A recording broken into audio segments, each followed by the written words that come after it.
Guten Tag, hier ist die Frau Walker. And this video is going to be in English because I am going to use this video to describe to you about how we do guided notes for German class. So everybody by now should have this link, and if you don't, please find it in your student parent tracker. I will have the link for you there every single time we do a new unit, so that way either you can decide if you want your notes to be broken up by unit or if you want to keep one nice large digital packet of notes or one nice large composition book of notes. So there's a little bit of freedom here, but when it comes to exactly what I want in your notes, there are some purposeful things that I want you to be thinking about. We call this metacognition. It's the study of how we learn. So the first thing I want you to do is tell yourself, give yourself a marker. Where am I at and what am I doing? So where am I at? Like for example, if you're in unit 5, then you're going to put that you're in unit 5.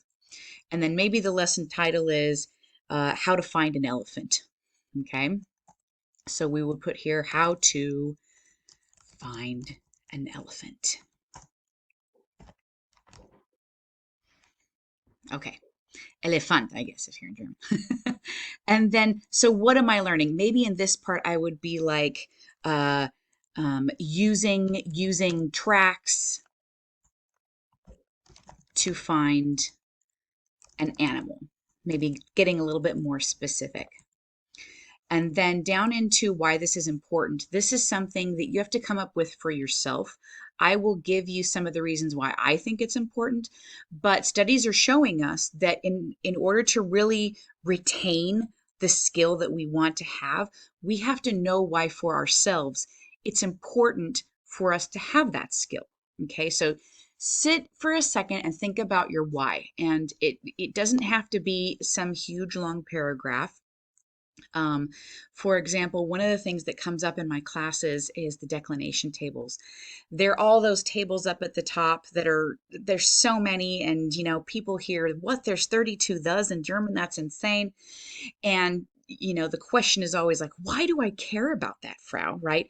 And so then I give them a Google translation as to what they would sound like if they don't know, how to say the masculine noun in the dative case. And then they're like, oh, that makes me sound kind of silly. Well, that's why you would want to learn declination tables, right? If that freaks you out, don't worry. That's like German 4 kind of stuff. Anyways, and then I leave this nice big box open for what is the new information that you have learned. And this is where there's a lot of freedom. Unfortunately, there's not a lot of space, but there's a lot of freedom. And so if you choose to do digital notes, I highly encourage you to take screenshots, grab little snippets of tables that we're using, or feel free to type in the vocabulary in any way that really is relevant to you, okay? So the way you take notes in this part is open to you, okay?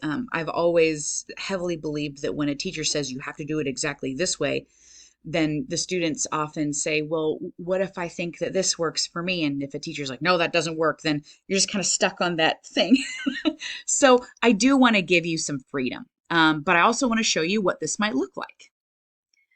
So let's take a look at the Unit 1, and the lesson title is the numbers 0 through 10 and 11 through 19. And so right here, I just put the stuff that I'm learning, Die Zahlen, that's my vocabulary for that title.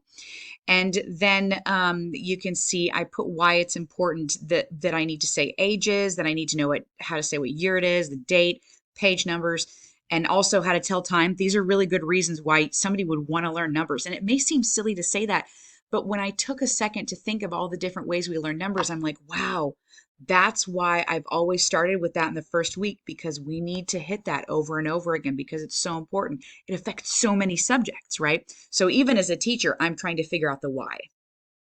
And then I have all different kinds of things here that I put in my new information.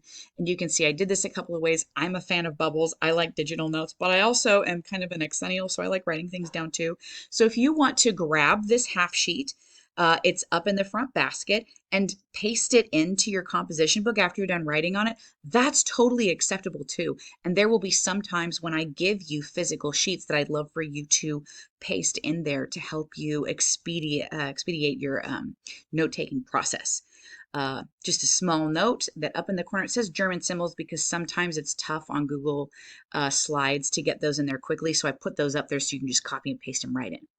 So that's what guided notes looks like, and that's just a sample of what I'm expecting to see from you digitally. I'm expecting to see the same kind of stuff if you do analog, that works as well, but I will be walking around daily to kind of check on your notes and make sure that you have got your head in the right space, okay? Alrighty, we'll see you soon. Auf Wiedersehen. Tschüss.